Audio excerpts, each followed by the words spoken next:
Hi, and thanks for logging on to the Daily Dvar, and here's a brand new halacha for you, and it's for Wednesday, the 18th day of September. Here we go. It's Erev Sukkot, and you need to know exactly the procedure for how to take the lulav and esrog properly.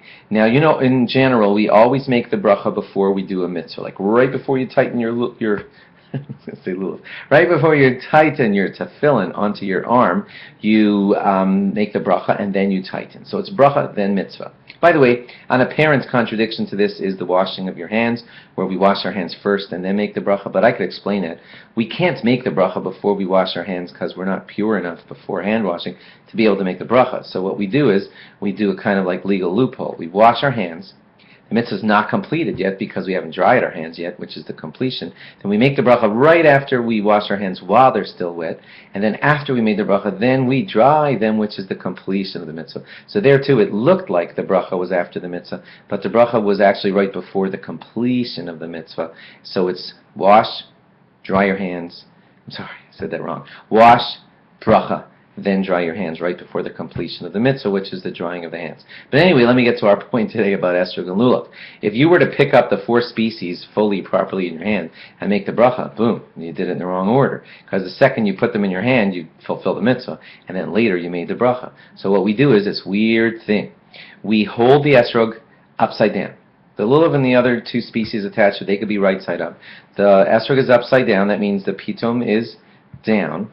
And that's called upside down, by the way, because even though an esrog hangs that way from the tree, but it grows that way with the pitom pointing up, it only hangs down afterwards, if you know what I mean. So holding an esrog with the pitom down is upside down. The fulfillment of the mitzvah didn't happen yet because you're not holding it the way it grew, so the mitzvah is not happening yet. You make the bracha, and on the first day you make the bracha of Shehecheyanu, and then you turn over the esrog. Bam, that's when the mitzvah starts to happen. So perfect, the mitzvah happens in the perfect order that way. It's bracha, and then the mitzvah begins right when you turn over the esrog. So if you've seen anybody doing that turning over routine of the esrog, that's why they're doing it. Okay, now don't forget an Erev Tavshilin. For those of you who are not in Israel, you're going to have 3 days in a row. So like we explained to you back on Rosh Hashanah time, you have to do the special Erev Tavshilin procedure. A lot of the people I'm hanging out with here in Israel are not doing that because Friday is not a day of Yom Tov for them. I do need an Erev Tavshilin because I'm an American in Israel for Sukkot.